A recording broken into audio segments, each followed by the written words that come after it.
Before I start teaching a little bit, I'm just very practically. I wonder whether we have some wireless microphones here. Do we have that? One. How many do we have? Two. Cool. Because what I will try to do tonight, it won't take that long time. It probably not be an hour. But I will have an introduction to tell, and then I have a little bit of theory to explain, which many of you already know, so it will be a little bit of repetition.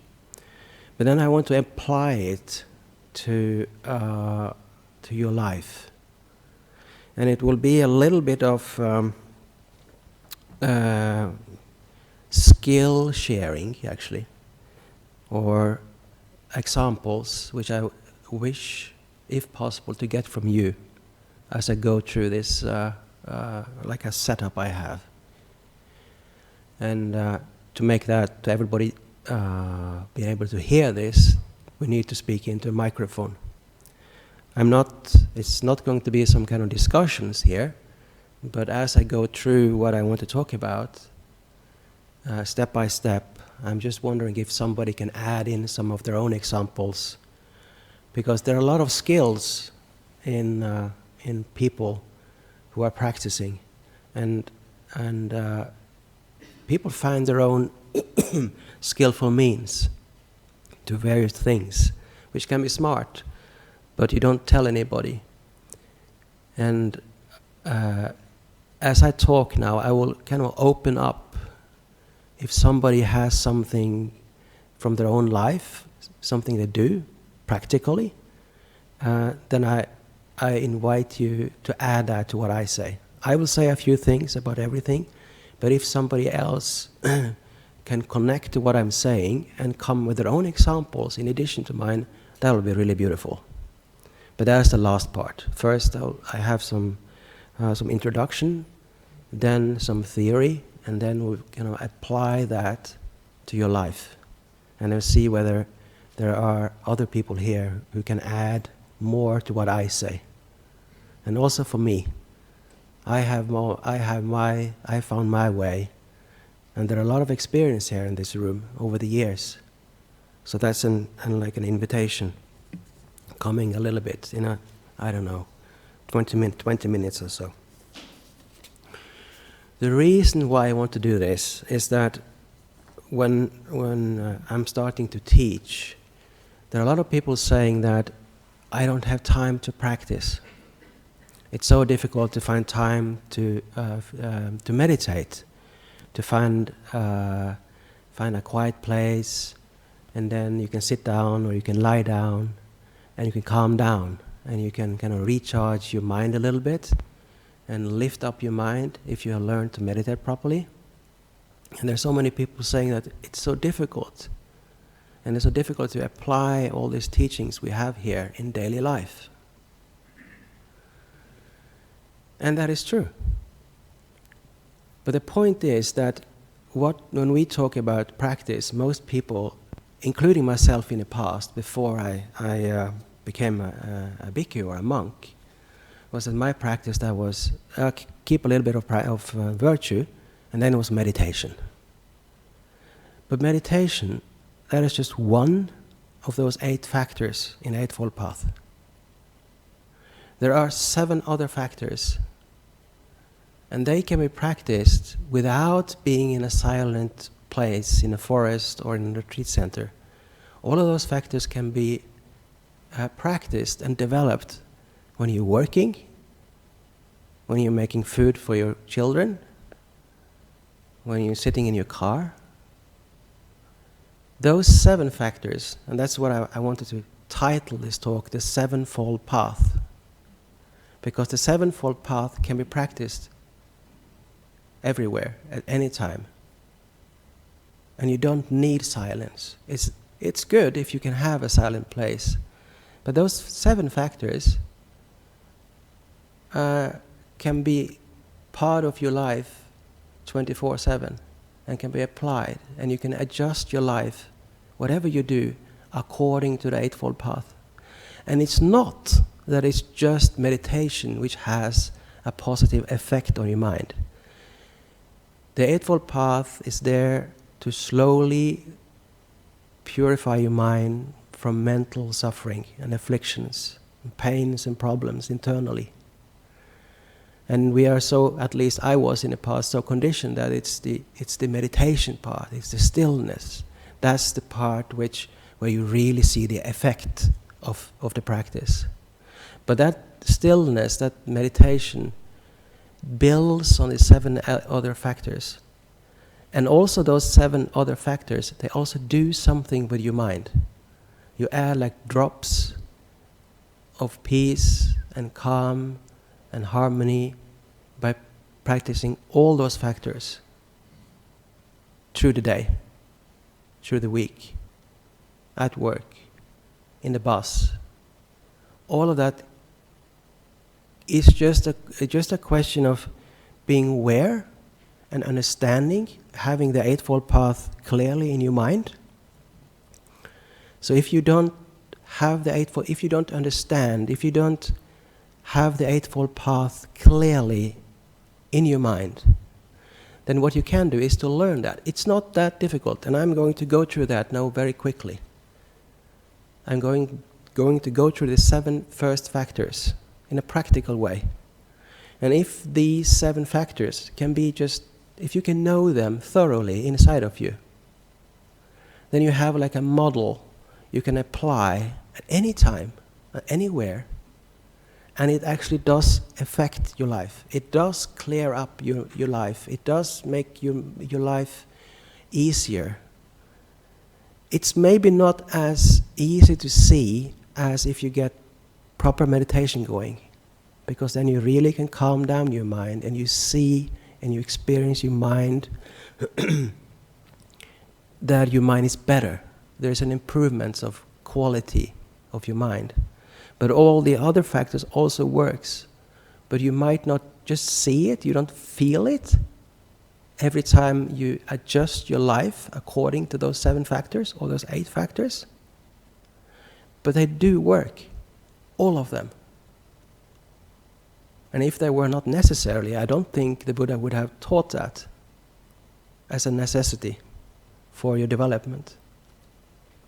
So that is what I will wish to focus on tonight, and that's these 7 factors. And I've done a little bit of preparations. So what I present to you quickly is these 7 factors and what they are. And I know many of you know this quite well already, so just take this as a repetition, and then we'll apply this afterwards to quite a few interesting areas of life.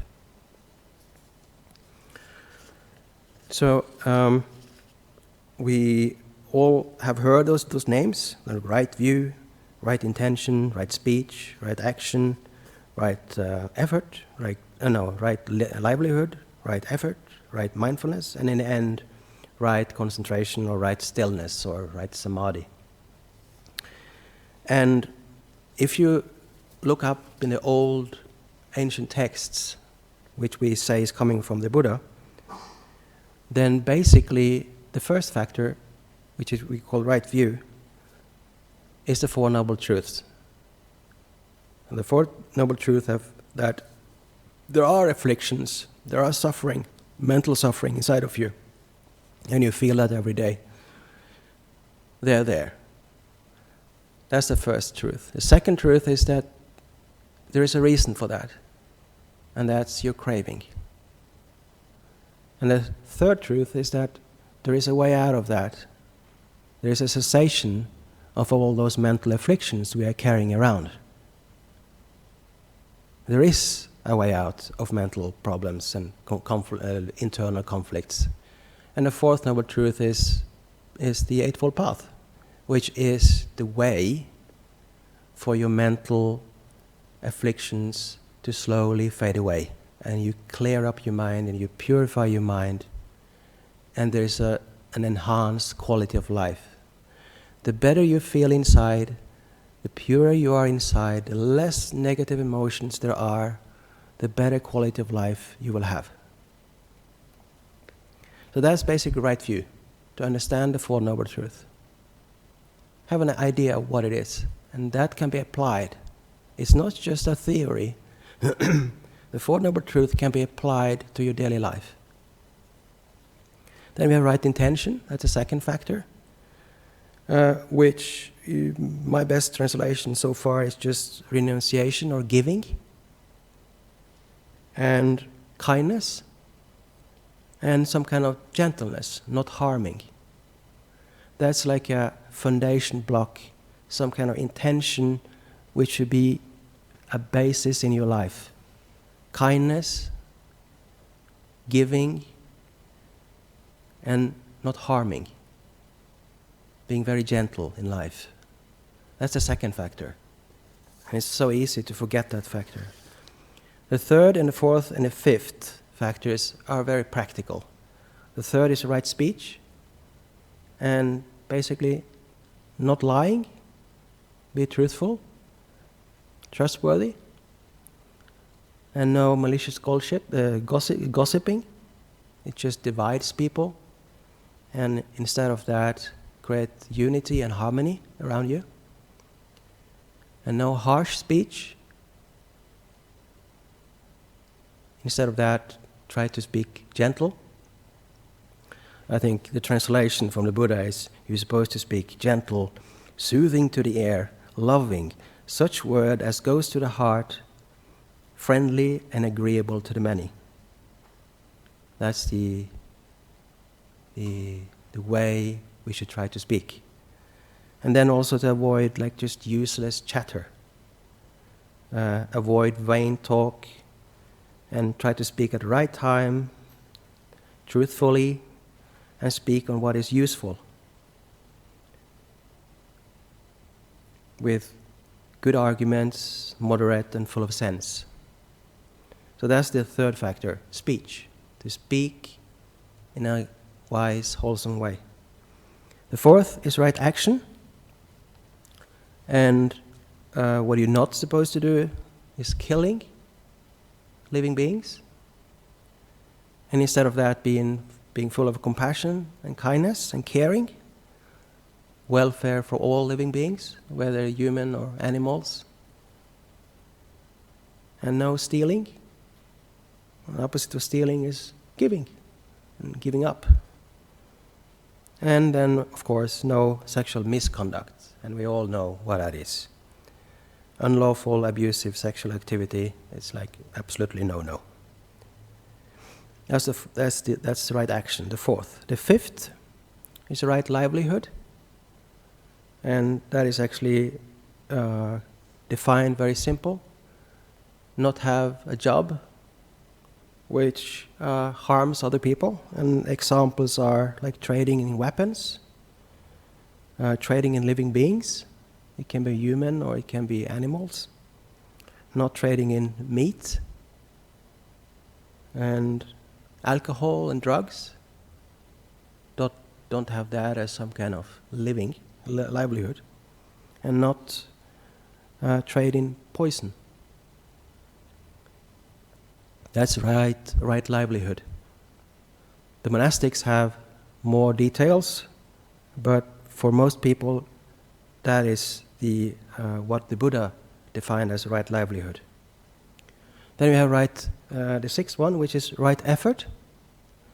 That is a word which is difficult to understand, but it basically means that you have mind states inside of you all the time, and sometimes they're negative and sometimes they're positive. Sometimes you're full of fear and anger, and sometimes you're full of kindness and caring. And the point of the sixth factor is that you put in effort to deliberately avoid and remove somehow those emotions and thoughts which are unwholesome, and develop states, deliberately develop and maintain mental states which are positive and wholesome, like kindness, giving, compassion, deliberately developing them, and deliberately try to avoid mental states which you feel are negative for you. That's the sixth factor. Being aware what's going on inside and deliberately see what's going on, and if there's something negative, you work on that so it can fade away, and you work on developing something which is beautiful inside of you.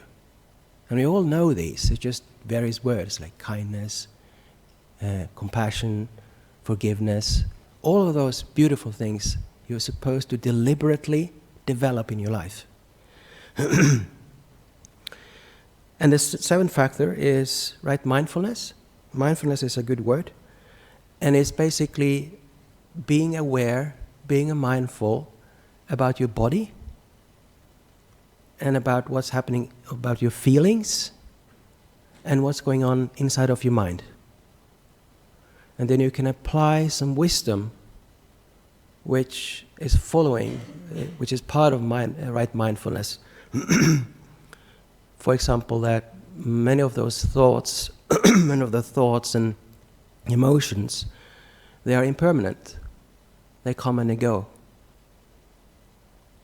And that the body, for example, which we take to be mine or ours, is basically something we're just using temporarily. Kind of belongs to nature, but we still think it's mine and ours.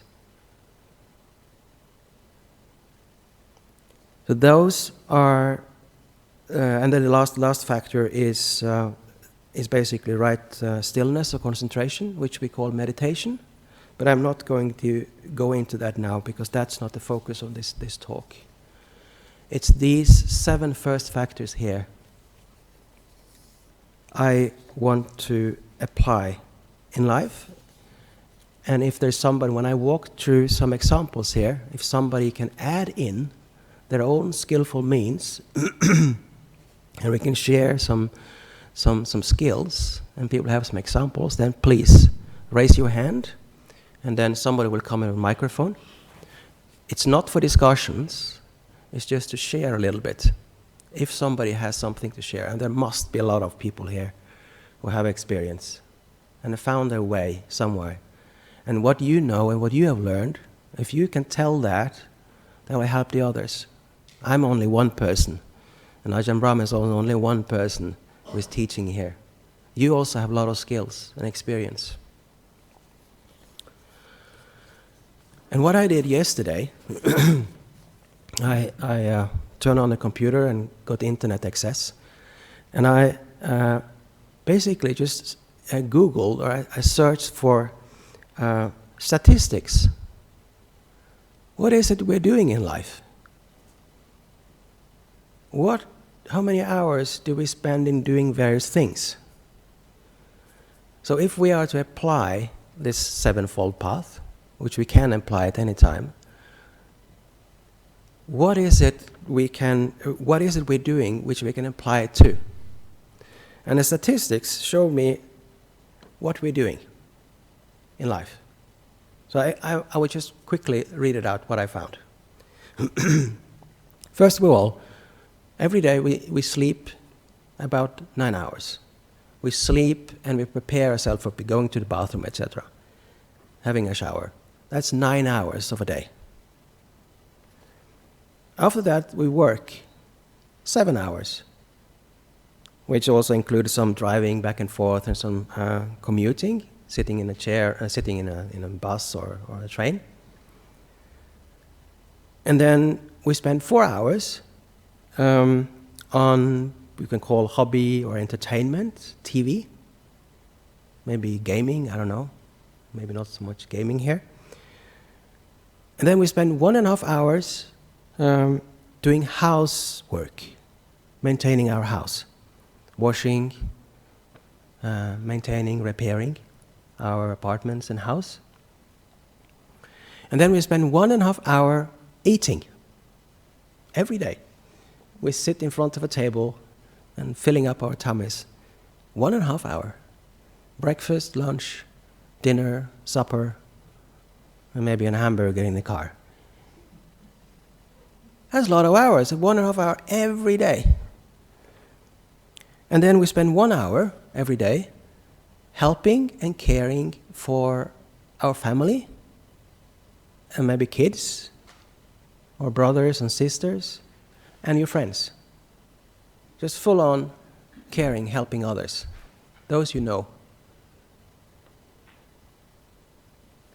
And then how much do you think we spend shopping? Can anybody guess? Nobody dares to guess? 2 hours? Okay, Nicholas said 2 hours. Okay, now, statistically, we only spend 30 minutes shopping every day. And statistically, I'm not going to discuss this afterwards, but just for fun, we spend statistically 20 minutes on religious activity every day, and we spend 10 minutes on education. That means after we're grown up, after we've done our schooling and universities, etc. When we're done with that, we only spend 10 minutes every day to get wiser and learn more. So the big thing is sleep, 9 hours, work, 7 hours, entertainment, sport, TV, 4 hours, household, 1.5 hours, eating and drinking, 1.5 hours, caring, helping each other, 1 hour, and then we do half an hour shopping. That's what we statistically are doing. So then the question is, can we practice the Sevenfold Path while we're sleeping?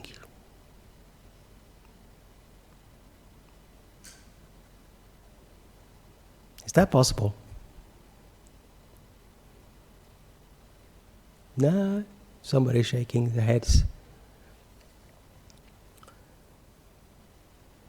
There is something you can do. While you're sleeping, you're not aware. But before you go to sleep, there's something you can do. So when you go to bed and you jump into bed and before you fall asleep, there are things you can do. And what you can do is to practice right intention, which is kindness.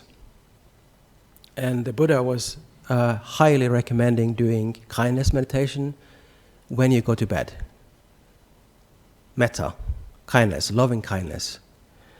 That changes your mind and put your mind into a positive mind state, which you take into sleep, and then it's maintained in sleep.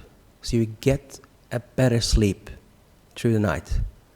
So if you lift up your mind in bed before you fall asleep, whatever you do will carry through your sleep. And I don't have all this list, but I think the Buddha was listing like there's 10 or 11 positive effects of doing kindness meditation before you fall asleep.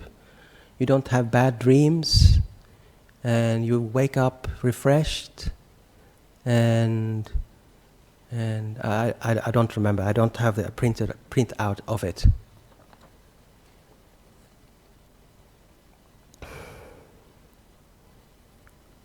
But another thing you can do in terms of sleeping and preparation for sleep is that you end up going to the bathroom.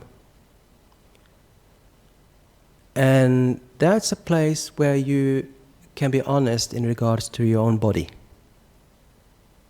When you're taking a shower, this is a place where you are by yourself and you can be really honest about your own body.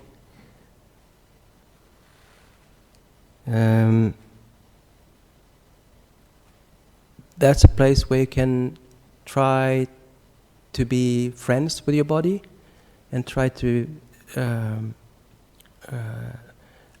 analyze your body accordance with the Buddha, thinking, well, this isn't my body. You're using it. It's a vehicle you have now. And you can analyzing it as if you have problems, if you have physical problems, that there is suffering. The body creates suffering for you, which is the first noble truth. So for those 9 hours we spend every day with sleeping, there isn't much you can do. but you can do something in front of sleeping. You can connect with your body, get some truth about your body, accept your body, and you can do some kindness meditation, which changes and uplifts your mind a little bit, which takes you into a nice sleep. Does anybody have any comments to that about sleeping? Does anybody have any deliberate effort in terms of sleeping and development spiritually?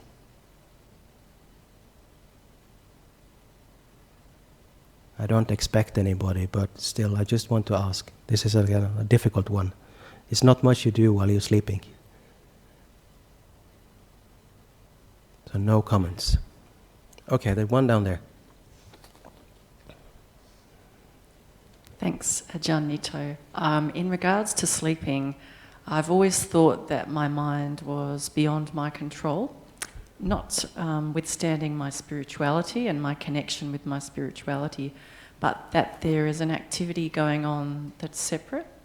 That is my comment. But I'm really pleased about what you mentioned around kindness meditation as an approach to going to sleep, to try and maybe connect them. Yep. Okay. Thanks. Okay. Next is work.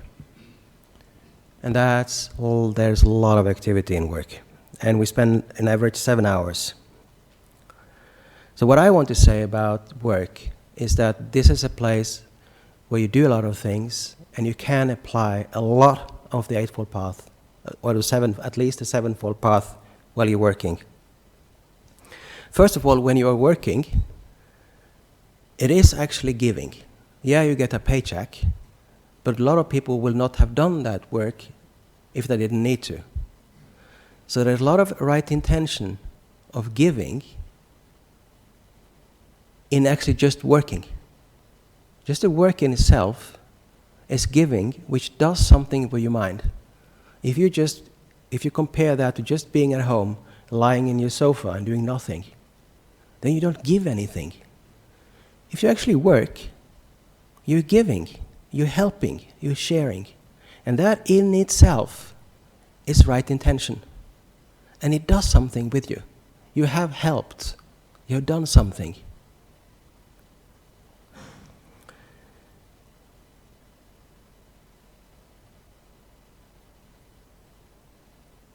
And also at work, you meet a lot of people. And that's where there are a lot of conflicts arising, disagreements. And that's a very good place for you to be aware of what's going on inside of you. If you can, at work, be aware of what's going on inside, all your thoughts, your emotions, and if something happens at work which makes you angry or depressed or you think is wrong, that is a beautiful opportunity for you to apply the sixth factor. If you can't control it, then the only thing you can do is just to help your own mind. Something happened, you don't like it, see where you can fix up your mind. It's brilliant training. To work on your mind when you can't control the world. You can't control, you can lean your mind, you can purify your mind, but things around you, very often you can't change. And a lot of these things happen at work. A lot of decisions making happening. And also very often connected with work, you're driving. Either driving part of work or to work and back home after work. And that is also a place where you can apply a lot of right intention of kindness and non-harming. You drive a car, don't speed. It's not a nice feeling if you drive too fast, and because you drive too fast you end up harming somebody. A little kid jumps in front of your car and you damage or even kill a human being. that is not the right intention. The right intention is to be kind and don't harm. So when you're driving, drive kindly. Don't speed.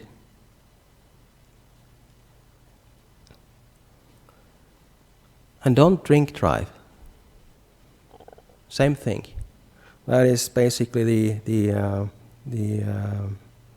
fifth factor of livelihood, which doesn't include alcohol or drugs. It reduces your ability to drive, and you end up harming people.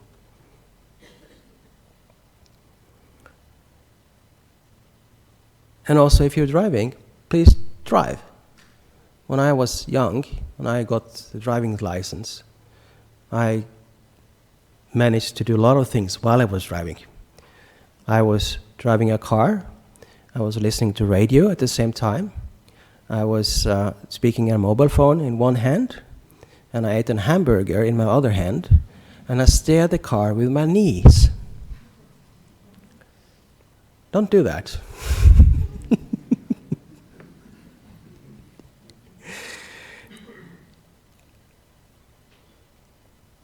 When you're driving, do that 100%. So you can drive kindly.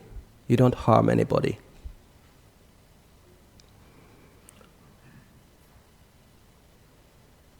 If you commute, if you're sitting in a bus or in a train, a lot of things you can do. I think now, the few times I sit in a train, more and more people now sits with the mobile phones and the tablets. And it's actually a beautiful opportunity to develop theory and right view, listening to teachings, podcasts, when you sit on the train. That's a beautiful opportunity you can use. You can't do anything, and you just sit there. You have to sit there for half an hour or an hour or 15 minutes. You can use that for something beautiful.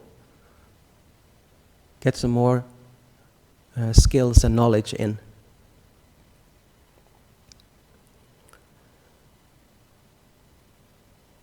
And also another thing, which is a nice thing to do when you're sitting on a train or on a bus, is that there isn't much you can do when you're sitting still, even in an air flight. But you can look at your mind. You can continuously be aware of your inside, be aware of your emotions. And if there is something negative, try to work on that. See whether you can make them disappear, and you can replace it with something more pleasurable for yourself, something more delightful for yourself. Basically using those minutes you sit in a bus to clean up yourself a little bit inside, and you will feel a little bit better because of that, and it's really good training.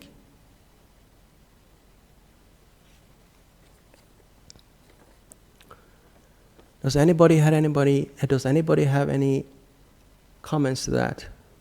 There's one down there. So does anybody have some smart things to do at work so we can apply the Sevenfold Path while we're working? Regarding work, I'm very fortunate that I teach yoga, tai chi, qigong, belly dancing, all beautiful things. And before my tai chi, I bring in loving kindness, and I say to my class, now we send healing, loving kindness to the world, to humanity, particularly to all the people in need, all the places in turmoil, all our animal friends, our relatives, anyone that's sick. We send loving kindness and healing and into everyone we know and into ourselves. Yeah. Also, travelling on the train, driving the car, I chant. Particularly if someone is in trouble, people having difficulties. Yeah. If someone cuts me off, I chant for them, I bless them. Yeah. And that helps me enormously. Thank you. Yeah, that's a brilliant idea. When you sit in your car, you can chant. Maybe not on the bus, though. Yeah, you can. You can do it loud in your own car, and you can do it in silence on the train. Yeah, microphone is coming. No, Ananda.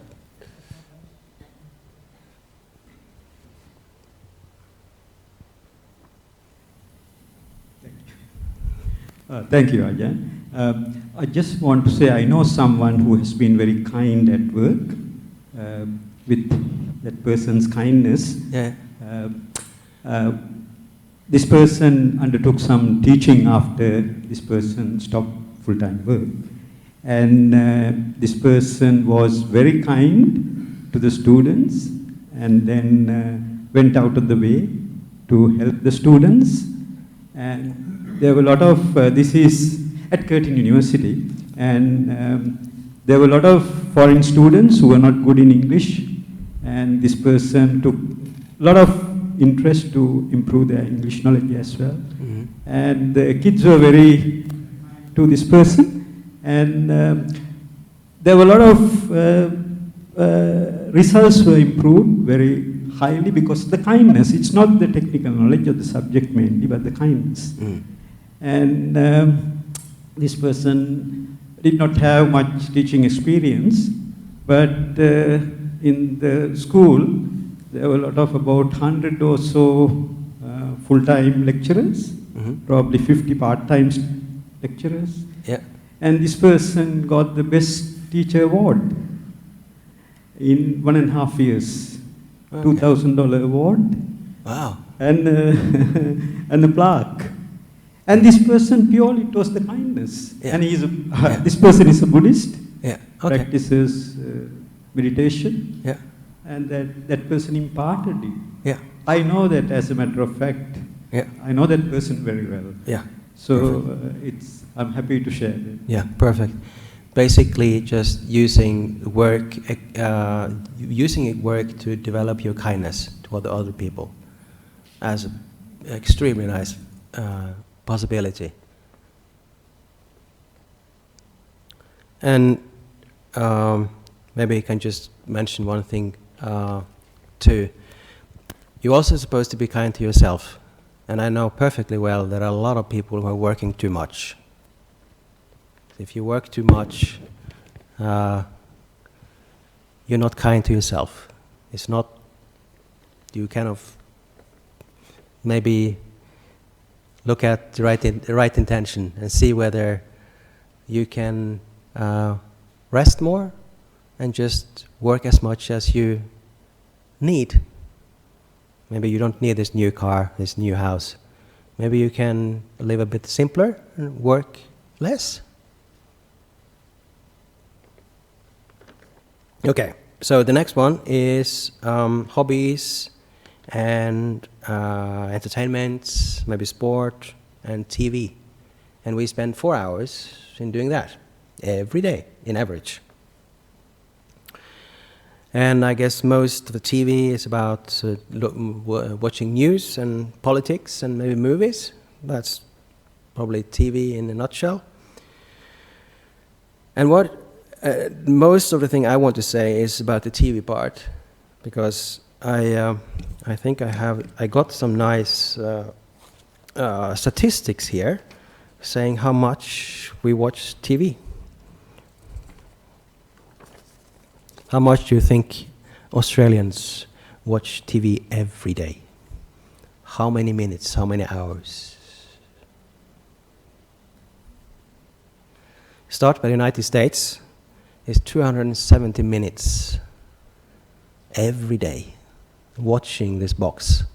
That's like 4 or 5 hours? 270? I haven't calculated it. That's a lot. The opposite end is actually India and the Scandinavian countries where I'm from. It's down to 150. So it's almost just a half. And Australia, according to the statistics here, spend 188 minutes every day watching TV.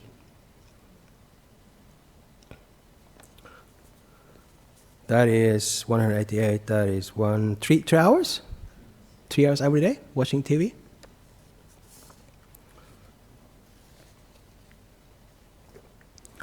And what I want to say about TV watching, that's a complicated thing, but I remember myself in the past, watching TV was basically a little bit of an escape.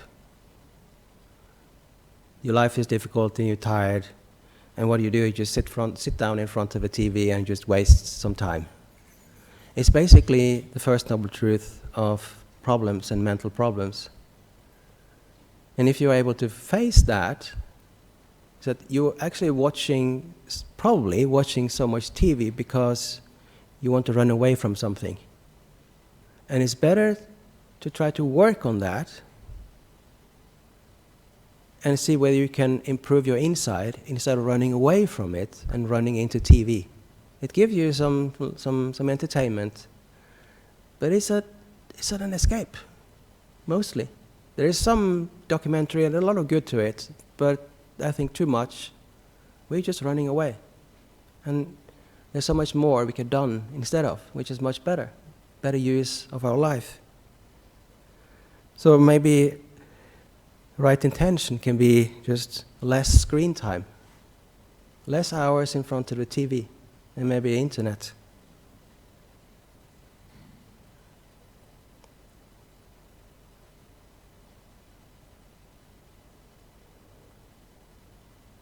And also, remember that when you watch TV, it is a bit like that the TV station, like ABC, they're kind of taking over your mind. And they are kind of putting all kind of things into your mind, all kind of negativity, all kind of terror and problems in the world, and load you up with a lot of negativity. And you just take it in. Well, what you can do is to be active yourself with what goes in and what's happening inside of your mind. And you can deliberately avoid what you feel is an affliction inside, and you can develop something wholesome.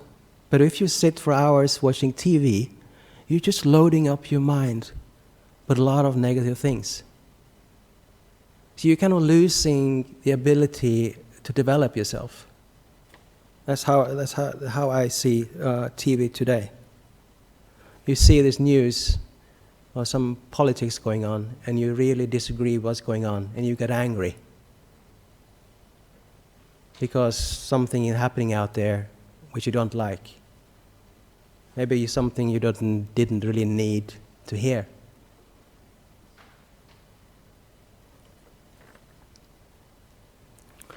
Does anybody have any comments to watching TV? Is watching TV something skillful to do for your own mind and for your own inner happiness? There's one down there.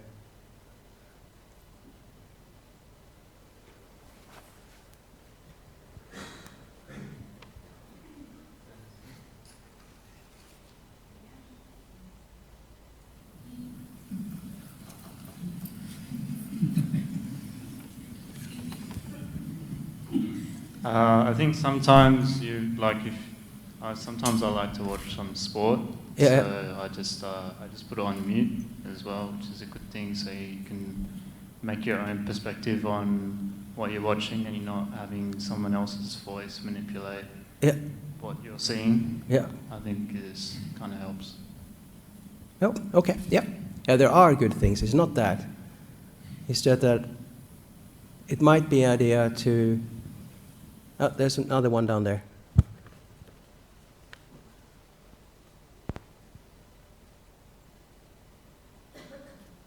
Hello. Hello. Hi. Hi. I realize that when I am in a good headspace,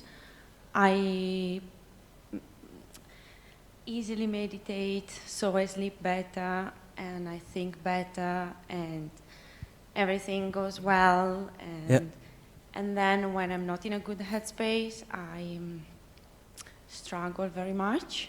Okay. Like to go in the good mood. Mm.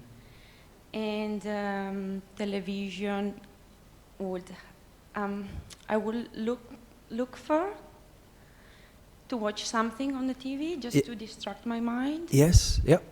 Yep. So it is again. It is a little bit for escape. It can also be something positive. You have something inside which you don't like, some kind of afflictions, something going on. But I think the idea is that maybe you can spend more time having an active relation to that and figure why is it like that and how can that be reduced instead of running away from that and running into some kind of entertainment. Yeah. Okay?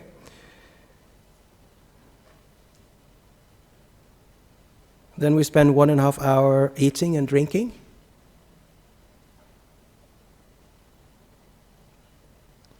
No, sorry. We maintain our house and our apartment. We spend 1.5 hours every day. And that again, it's really nice practice to maintain your house if you have a family and you have friends. It's selfless giving. If you're married, you have a partner and you have kids, the work you do to keep your house and your apartment clean and nice and functional is a way of giving. It's kindness.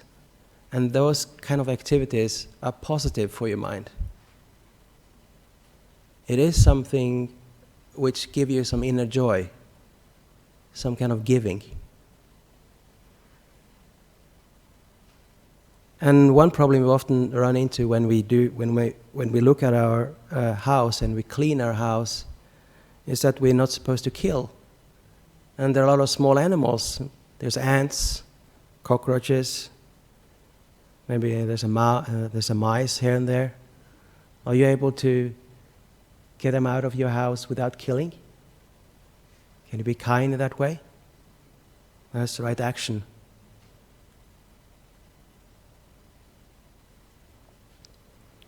And we spend 1.5 hours eating and drinking in front of sitting in front of a table. And I know there's one issue which is there's a lot of tensions and disagreements, but vegetarian food. You don't eat meat. You're not causing animals to be killed. Is that something? Is that a good idea?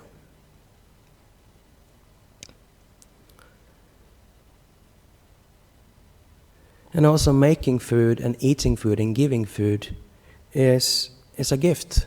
You give. If you make food for your family, it's a lot of giving and a lot of kindness into it. And if you are the receiver of food, you can develop a lot of gratitude. That here are food for you. It's given to you. That's an intention you can develop.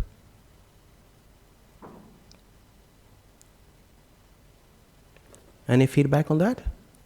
Any comments? There's one there in the front.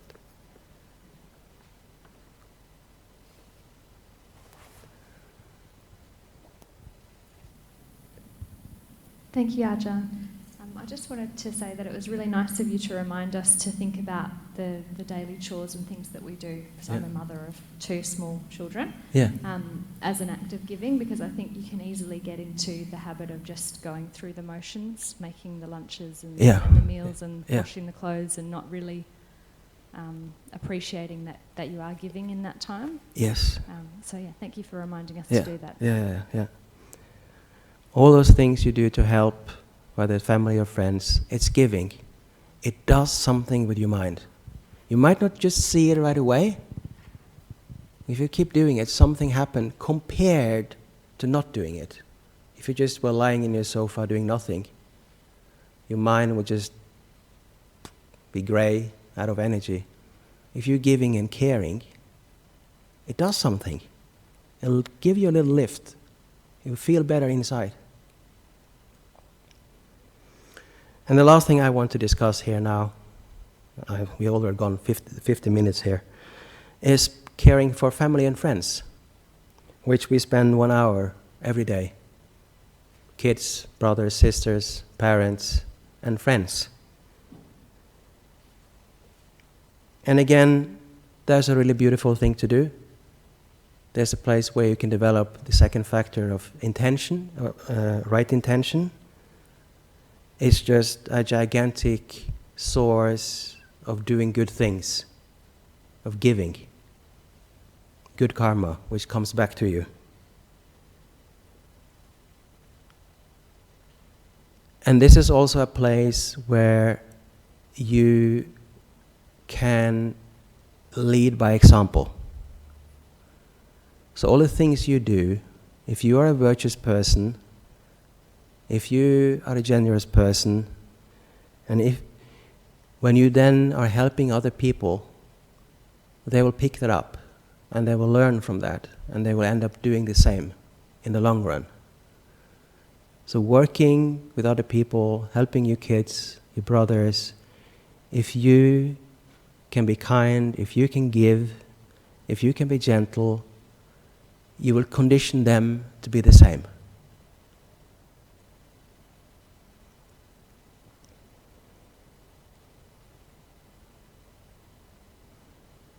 Any comments on that? One in the back?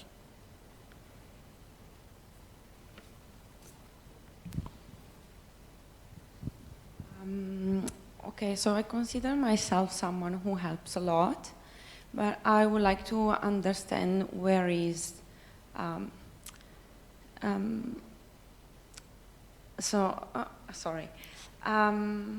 like, how can I find the balance to not feel drained? Because sometimes I think I found myself giving lots here, lots there, and forgetting myself. Mm. Yeah, okay. You have to find a balance. If you have relations which are unbalanced, so you don't get much back, you give a lot, but you don't get much back, then maybe you have to kind of adjust those relations with other people. But what I'm focusing here is that when you do things for others, when you have right intentions of kindness, when you have virtuous behavior, it does something for your mind. Of course, if you do it too much, you don't get anything back, you get tired. You work too much.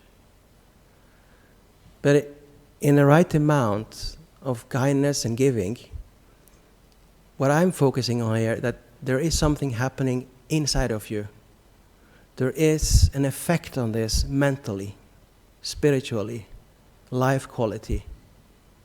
It does work.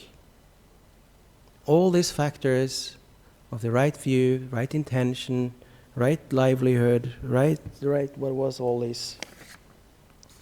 Right speech, right actions, right livelihood, right effort, right mindfulness, right view, right intention, all of those have an effect. And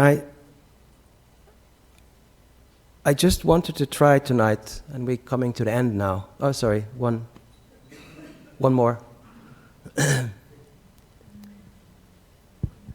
Ajahn Nitho, I'd like to say something on you saying the effect, of the Eightfold Path. Yep.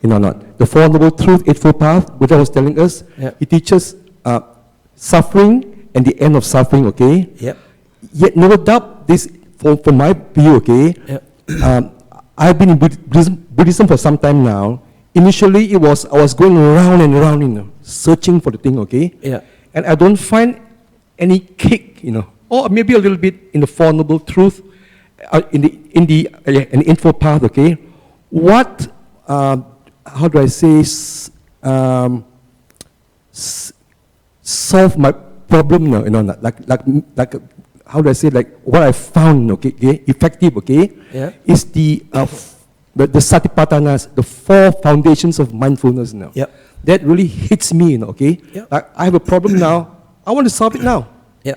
Not, no. The Eightfold Path is, it gives me to ask me to lead a good lifestyle. Yes, it helps me this thing, okay, now. Yes. So what I find is I go into there's a problem, my feelings, okay? Yeah. My thoughts, my feelings, okay? My perceptions, this thing, okay? And I bring in dharmas to this thing, no? And it helps to solve my problem right at the moment. Yeah, good. You see me, like what the lady was saying, hers is chanting, okay? Yours is chanting, all right? Yep. Yeah, I can believe that there. Yep. Mine is right into my feelings, Yep. you understand? And bringing impermanence, tolerance, all these things, okay? To solve my problem right now. Yeah, cool, good. So that was what I wanted to do tonight. I just wanted to talk simply about the 7 factors, which works, which you can apply, and which I encourage you to kind of learn quite well. And these are kind of skillful means you can just pull out of your mind and apply and whatever you're doing in life during a day, you can just remind yourself all those factors and see whether you can apply some of those factors and develop yourself that way, and using your day-to-day life to practice instead of just going practice only when you sit on a cushion in silence. And if you do all this, if you really try honestly, are really trying to develop all these factors through the day and through the weeks, that will also do something with your meditation. When you do sit down to meditate, you have a better starting position because you made yourself, your mind, like a beautiful mind, a beautiful person, and then it's much, much, much easier to meditate. And it's much more easier to find peace and harmony and joy inside when you do find time to sit down and be peaceful. Okay?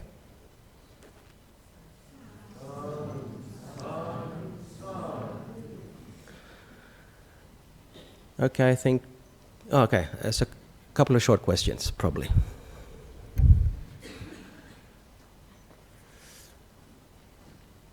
Thank you. Okay. Oy.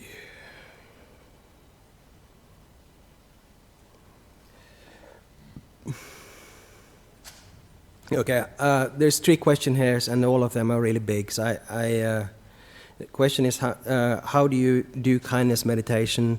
The only thing I can say is that just go on YouTube, on BSWA, and there are a lot of teachings there, how to do it in practice. And the last question is actually from Oslo, where I'm from Norway, where I'm from.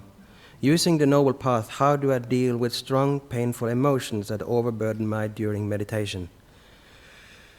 This is basically a meditation question which is outside the subject of tonight, but quickly, how do I deal with strong, painful emotions that overburden me during meditation?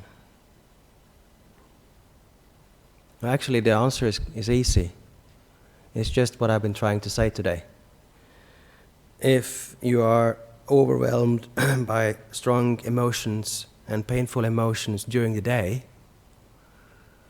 then pick up the Eightfold Path and apply it through the day. And little by little, drop by drop, all those strong emotions will be not so strong anymore. They'll be lighter and lighter, and they will stop overburdening you.